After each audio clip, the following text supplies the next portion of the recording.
오늘 영원한 언약의 징표라는 제목으로 함께 말씀을 나누도록 하겠습니다. 이스라엘 백성들이 그 긴 노예 생활 중에서도 지켰던 전통이 있습니다. 그들이 400년이 넘는 그 기간 동안에 끝까지 지켜내었던 그들의 관습이 있었죠. 그것이 바로 할례입니다. 여호수아 5장 5절에 보면 그 나온 백성은 다 할례를 받았으나 다만 애굽에서 나온 후 광야 길에서 난 자는 할례를 받지 못하였음이라 라고 말씀하고 있죠. 여기서 얘기하는 그 나온 백성은 다 할례를 받았으나 라는 것은 그때 애굽에서 나온 자들이, 그 하나님의 백성들이 이미 할례를 받은 상태, 이미 할례를 시행한 상태였다라는 뜻입니다. 그러니 이스라엘 백성들이 노예로 살아가면서도 불구하고 그들에게 그 할례는 아브라함으로부터 내려온 아브라함의 백성, 그들의 자손, 하나님께서 택하신 선민이라는 분명한 증거로 그들에게는 간직되어져 왔다라는 것이죠. 그런데 이스라엘 백성들이 출애굽을 하여서 나왔을 때에 그들에게 선포되어진 하나님의 명령은 가히 그들에게는 깜짝 놀랄 만한 말씀이었을 것입니다. 출애굽기 12장을 보면 출애굽한 이스라엘 백성들에게, 막 출애굽한 이스라엘 백성들 가운데에 그들에게 유월절을 어떻게 지킬지, 무교절을 어떻게 지킬지, 그러한 명령들에 대해서 성경에 적혀 있죠. 선포되어지고 있죠. 그 선포 가운데 어떤 내용이 있습니까? 너희들 가운데 거류하는 이방인들, 또 심지어 너희들의 종들까지도 할례를 통하여서 유월절에 참여할 수 있다라는 선포가 그 출애굽기 12장 가운데에 있기 때문이죠. 이스라엘 백성들에게는 조금 놀라운 일이었을 것입니다. 혹은 의아한 일이었을 것입니다. 날 때부터 아브라함의 핏줄이었고 그들의 자손이었어서 그러한 아브라함의 자손으로서의 의로움을, 하나님 백성으로서의 거룩함을 입고 태어난 우리가 아니라 저들에게도 할례를 베푸는 것이 괜찮을까? 그들에게 할례를 베푼다는 것은 과연 어떤 의미인가? 심지어 노예들에게조차 이러한 은혜를 주시는 이것이 과연 어떻게 받아들일 것인가? 왜냐하면 이스라엘 백성들은 그 긴 기간 동안 노예로서의 삶을 살며 노예라는 존재가 어떠한 존재인지를 잘 알았기 때문이죠. 그러한 유익, 이득, 그러한 것에서 완전히 배제된 그러한 존재들의 노예인데, 심지어 하나님의 백성으로서의 인침을 받는, 단순히 유월절에 참여하는 것을 넘어서서 하나님이 자기 백성으로 품어주시겠다라는 그 언약 가운데에 받아들이시겠다라는 그 증거로서의 할례를 그렇게 베풀 수 있는가라는 것입니다. 오늘 읽은 창세기 17장 12절 13절은 그러한 면에서 모세를 통하여서 다시 한번 이스라엘 백성들에게 이 할례의 참 의미가 무엇인지를 명백하게 보여주는 본문이라는 것이죠. 창세기 17장 12절 13절에 어떻게 나와 있습니까? 너희는 대대로 모든 남자는 집에서 난 자나 또는 너희 자손이 아니라 이방 사람에게서 돈으로 산 자를 막론하고 난 지 8일 만에 할례를 받을 것이라. 너희 집에서 난 자든지 너희 돈으로 산 자든지 할례를 받아야 하리니 이에 내 언약이 너희 살에 있어 영원한 언약이 되려니와. 처음 할례를 거행한 아브라함에게 명령하신 하나님의 이 말씀 가운데에도 분명히 유월절에 율법을 듣고 있는, 출애굽해서 유월절에 율법을 듣고 있는 이스라엘 백성들에게도 동일한 말씀이 오늘 이곳에 적혀 있다라는 것입니다. 그러니 할례라는 것은 단순히 이스라엘 백성들이 생각했던 것처럼 우리가 하나님의 백성이구나, 우리가 의롭구나 라는 그런 의로움의 증거와는 거리가 먼 다른 의미가 있다라는 것이죠. 할례는 오히려 그들의 의의를 드러내기 위한 표가 아니었다라는 것입니다. 오히려 오늘 말씀에서 보니까 이 할례를 거행함으로 인하여서 이스라엘 백성들이 가지고 있는 거룩함이 더 부각되거나 그들의 거룩함이 더욱더 높아지기는커녕 그들이 전혀 생각지 않았던, 그들이 전혀 개념치 않았던 이방인들을 향한 은혜의 문이 오히려 열려져서 그들이 하나님 앞에서 높임받고 받을 수 있는 기회, 그들이 하나님 안에서 은혜를 받을 수 있는 그러한 문이 열리는 그러한 상황, 그러한 장면이 할례를 하나님께서 베풀어 주신 순간 이루어진 일이라는 것입니다. 그러니 우리는 할례가 이스라엘 백성들의 의로움을 기억하기 위한 것이 아니라는 사실을 우리는 분명히 알 수 있습니다. 로마서 4장 11절에 보니까 그가 할례의 표를 받은 것은 무할례 시의 믿음으로 된 의를 인친 것이니 이는 무할례자로서 믿는 모든 자의 조상이 되어 그들도 의로 여기심을 얻게 하려 하심이라. 여기서 그는 아브라함을 이야기하겠죠. 아브라함이 하나님께 할례의 표를 받은 것은 그가 믿음으로 된 의를 통하여서 그 이후에 주어진 증표였지, 할례를 통하여서 그가 의로워졌다라는 것과는 전혀 맞지 않는 이야기다라는 것입니다.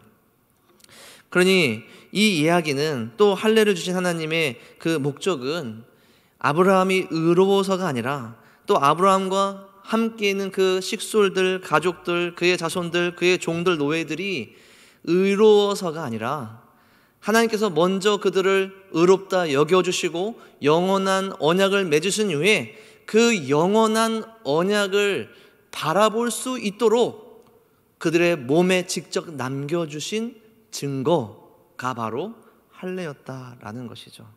다시 얘기하면 아브라함에게도 또 이스라엘 백성들에게도 그들의 능력으로는 영원히 하나님의 언약을 영원토록 바라볼 수 있는 능력이 없었기 때문에, 하나님의 언약은 영원하지만 그 영원한 언약을 바라봐야 할 이스라엘 백성들과 아브라함이 그럴 만한 능력이 없었기 때문에 그들에게 은혜로 주신 것이 영원토록 계속해서 그들의 몸에 남겨져서 하나님의 약속, 하나님의 언약을 계속해서 기억하고 되뇌이고 바라볼 수 있도록 하신 것이 바로 이 할례였다라는 것입니다. 또 그럴 것이, 오늘 우리가 읽은 창세기 17장, 할례를 베푸시는 27장 이전에 어떤 사건이 있었습니까? 창세기 15장에서 하나님께서 아브라함의 믿음을 의로 삼아 주셔서 그에게 주실 땅을 알려주시고 그 땅을 언제 주실지 알려주시고 그 이유까지도 상세하게 설명해 주신 내용이 창세기 15장에 등장하는 언약의 내용입니다. 그런데 그 이후에 아브라함은 어떤 일을 벌이죠? 하갈을 통하여서 이스마엘을 낳고, 그 이스마엘을 임신한 하갈은 그 주인인 사라를 멸시하고, 또 오히려 그 멸시 때문에 사라는 이제 하갈을 학대하고, 하갈은 그 가정 가운데서 도망치고, 결국에 하나님께서 은혜를 베풀어서 다시 돌아오긴 했지만요, 이러한 일들이 일어나는 것이 창세기 16장의 내용이라는 것이죠. 그러니 우리가 목격하는 것은 무엇입니까? 아브라함에게도 영원하신 하나님의 언약을 있는 그대로 끝까지 변하지 않고 바라볼 수 있는 능력이 아브라함에게도 없었구나. 그러니 그 아브라함에게 하나님께서 은혜를 베푸셔서 그 몸에 남겨주신, 그래서 그것을 통하여서 계속해서 하나님의 언약을 바라볼 뿐만 아니라 자기 자신의 약함을 알고 불가능함을 알고 이 모든 것이 여전히 하나님의 은혜, 하나님의 붙드심 가운데에 가능하다라는 것을 고백시키시기 위하여서 주신 것이 바로 할례라는 것입니다. 그러니 칼빈은 이 할례를 통하여서 가장 진정한 할례는, 가장 진정한 이후에 성찬과 연결시키는데요, 가장 진정한 할례, 가장 진정한 성찬에는 반드시 겸손과 회개가 빠질 수 없다라고 이야기하는 것이죠. 그러니 아브라함이 이 말씀에, 이 명령에 순종하여서 이 할례의 의식이 그들에게 어떤 능력이 나타나 어떤 효력이 있는지를 이해하지 못할지라도 하나님의 말씀에 순종하여서 본인뿐만 아니라 그 본인의 가족들에게도, 그 종들에게도, 그가 함께하는 모든 노예들에게도 이 할례를 베푼 것은 두 가지 의미라는 것이죠. 첫 번째는 방금 얘기했듯이 자신의 약함, 우리의 불가능함, 우리의 무능력함을 겸손하게 인정하고 회개하는 것.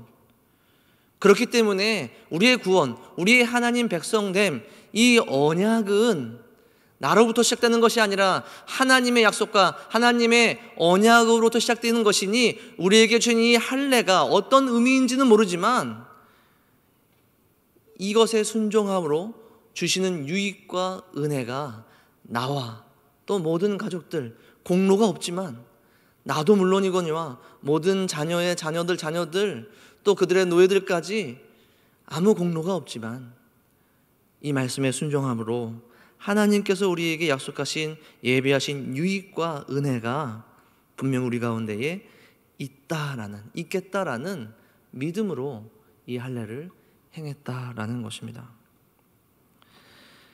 그러니 이 할례를 통하여서 지속적으로 하나님의 의를 바라볼 수 있는 것 또한 그들의 의가 아니라 하나님의 의로 올려드려야 할 제목이 되었다라는 것이죠.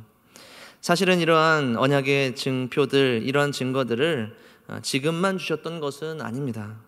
하나님께서는 사람과 사랑하는 백성들과 언약을 맺으실 때마다 그러한 증표들을 계속해서 그들에게 주셨습니다. 가장 먼저는 에덴에서 선악을 알게 하는 나무를 주셨죠. 하나님과 사람이 그 완벽한 동산 안에서 언약을 맺을 때에 이 언약이 하나님으로부터 베풀으신 은혜라는 것, 하나님께서 여전히 그들의 창조주이시고 주인이시며 왕이 되셔서 그들을 선하게 다스리시고 그들은 순종해야 할 피조물이라는 이러한 분명한 언약, 그런 관계를 나타내는 거룩하고 완전한 그런 증표로서 선악을 알게 하는 나무를 주시지 않았습니까? 창세기 9장 16절에는 노아에게 주신 언약도 있습니다. 언약의 증표도 있습니다. 무지개가 구름 사이에 있으리니 내가 보고 나 하나님과 모든 육체를 가진 땅의 모든 생물 사이에 영원한 언약을 기억하리라.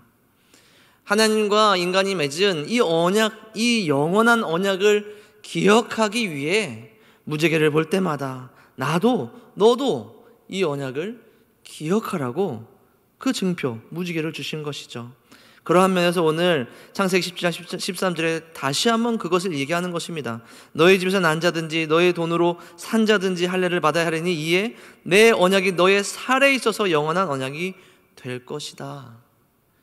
이 언약이 영원한데 너희들이 이 영원한 언약을 볼 능력이 없으니 너희 살에 이 언약의 증표를 새겨 그 언약을 바라보게 하리라는 하나님의 은혜가 나타난다는 것이죠. 이뿐만 아니죠. 모든 성전까지도 하나님께서 이 땅 가운데 거하시겠다라는 시편 132편 14절에 나오는 내가 영원히 쉴 곳이라, 하나님께서 이 땅에 성전을 주셔서 그곳에 내가 영원히 쉴 곳이라고 약속하신 이유는 하나님께서 영원하시기 때문에 비록 성전도 할례도 무지개도 언젠가는 다 그치겠지만, 그러한 언약의 증표들은 언젠가는 마무리되겠지만 영원하신 하나님을 바라보게 할 그 증거로 우리들에게 주셨다라는 것입니다. 그러니 이러한 증거들은 하나님의 언약을 바라보게 하는 표이기 때문에 그 언약이 완성되었을 때에는 우리에게 줬던 그 모든 증거들의 역할이 바뀌어지게 되는 것이겠죠. 이러한 언약이, 하나님께서 우리에게 주신 영원한 언약이 완성된 때가 언제입니까? 그 증거들이 가르치는 한 사람이 누구입니까? 우리에게 주신 이 증거들을 가지고 기다리게 하신 한 분이 누구십니까? 바로 우리를 위해 이 땅에 오신 예수 그리스도라는 사실을 믿으시기 바랍니다. 아브라함에게 주신 이 언약, 이 할례가 가르치는 이 영원한 언약이 바로 예수 그리스도께로부터 완성되었기 때문에 이제는 예수 그리스도가 오신 이후에는 우리에게 주셨던, 구약 백성들에게 주셨던 그 모든 언약의 증거들이 이제는 완전히 그리스도로 대체된다는 것이죠. 할례도 성전도 안식일도 그 모든 것도 율법까지도 이제는 예수 그리스도로 모든 유익과 모든 효력이 옮겨져 갔다라는 것입니다. 그러니 그리스도께서는 영원한 약속, 영원한 언약의 결과이기도 하고, 또 예수 그리스도께서 이제는 본인이 직접 그 언약이 되셔서 오늘 우리에게 주어졌다라는 것입니다. 그리고 오늘 우리는 그러한 언약의 완성이신 예수 그리스도 안에서 그 모든 유익과 능력을 약속받은 주의 백성들이라는 것이죠. 그러니 오늘 우리는 또 다른 증표들이 필요가 없는 것입니다.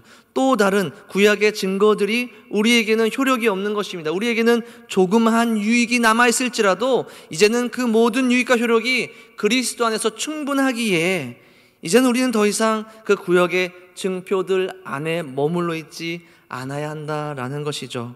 이제는 우리가 그리스도를 보며 하나님을 바라보고 그리스도를 보며 영원하신 하나님의 언약을 바라볼 수 있다는 것입니다. 그러니 오늘 그리스도께서는 우리에게 무엇을 명령하십니까? 이제는 그 이전 것이 아니라 이제는 나를 기념하기 위해, 나를 기억하기 위해, 나를 바라보기 위해 너희들에게 베푼 새로운 증거들, 증표들 속에 머물러 있으라 라고 우리에게 말씀하시는 것 아닙니까? 그것을 바울은 골로새서 2장 11절 12절에서 이렇게 얘기합니다. 또 그 안에서 너희가 손으로 하지 아니한 할례를 받았으니 곧 육의 몸을 벗는 것이요 그리스도의 할례라. 너희가 세례로 그리스도와 함께 장사되고 또 죽은 자들 가운데서 그를 일으키신 하나님의 역사를 믿음으로 말미암아 그 안에서 함께 일으키심을 받았느니라. 할렐루야. 이제는 우리의 몸에 우리가 할례로 증표를 남기는 것이 아니라 여전히 우리도 영원하신 그리스도의 그 영광과 은혜를 바라볼 능력이 없기 때문에 우리 안에 그리스도를 바라볼 수 있게 하는 언약의 증표를 남겨둬야 할 것인데 그것이 무엇이냐면 바로 골로새서 2장 12절에서는 세례다라고 이야기합니다. 우리가 그리스도를 기념하는 그 모든 것들이 우리의 언약의 증표가 되어서 우리가 영원토록 그리스도를 바라볼 수 있는 유익함으로 우리 가운데에 역사한다 라는 것이죠. 사도행전을 보면 그러한 모습들이 많이 있지 않습니까?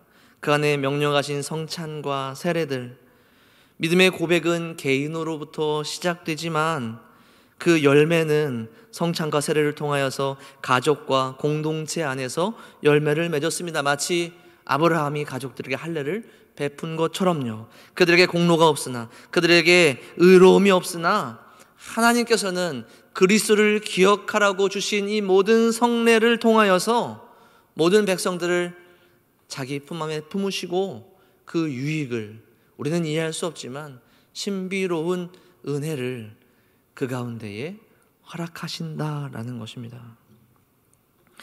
그런데 어느 때보다 이러한 생각들이 우리 가운데에 약해져 있음을 발견하지 않습니까? 이 구원이, 이 믿음이 개인으로부터 시작될 수 있다라는 생각을 가지고 있지 않습니까? 물론 이러한 고백과 이러한 믿음은 개인으로부터 나타나지만 그것이 개인으로부터 시작되는 것은 아닙니다. 하나님께서 우리의 자그마한 믿음을 가지고 의롭다 여겨주신 것에서 구원이 시작되듯이 오늘 우리도 그리스도를 향한 그 조그마한 믿음을 가지고 하나님께서 우리의 구원을 시작하셨고 그것이 개인의 고백으로 나타나는 것이지 우리의 의, 우리의 수련, 우리의 노력이 그 구원의 시작이 되지는 않는다라는 것입니다. 그러니 오늘 우리가 우리에게 명령하신 성찬과 성례를 통하여서 그 은혜를 기대하는 것은 두 가지 의미가 있는 것입니다. 할례와 마찬가지로 우리에게는 우리로부터 이 구원이 시작되지 않았으니 나의 의로움과 나의 온전함으로 내가 구원받지 않았고 또 우리에게 주신 이 약속도 영원한 약속도 우리가 영원토록 바라볼 능력이 없으니 우리가 우리에게 주신 이 그리스도를 기념하는 일들을 통하여서 계속해서 주를 바라보고 다시 바라보겠다라는 겸손한 고백, 그러한 회개가 우리 가운데 있다라는 것이죠. 그리고 또한 그렇기에 우리가 이해할 수 없지만 공동체로 우리를 부르신 하나님의 이 명령 가운데에서 분명히 신비하고 놀라운 은혜가 하나님께서 자기 백성 삼아주시겠다고 약속한 모든 공동체 안에 나타날 것이라는 믿음으로 우리는 이 일을 행한다라는 것입니다. 더 나아가서 우리는 이런 생각까지 않습니까? 이런 생각까지 하지 않습니까? 우리의 다음 세대들에게 하나님을 향한 진실된 믿음을 확인시키기 위해서 강제가 아니라 그들에게 효과적으로 기다려주고 또 그들의 선택할 때까지 기다려주는 그것이 바로 그들에게 진정한 믿음이 열리게 되는 결과를 나타낼 것이다 라고 생각하지 않습니까? 하나님께서 우리에게 명령하신 대로 우리 다음 세대들에게 어려서부터 예배에, 성례에, 또 이러한 아이들에게 베푸는 성례까지도요, 그러한 것들, 모든 가정에서 이루어지는 말씀의 전수들, 이러한 것들이 오늘 우리에게는 비인격적이다라는 생각으로 다가오지는 않느냐라는 것입니다. 그러나 우리의 연약함을 보시고 먼저 우리를 은혜의 자리로 인도하신 하나님의 구원이 비인격적이라고 생각하신다면 우리는 그렇게 행동할 수 있겠죠. 그러나 그렇지 않지 않습니까?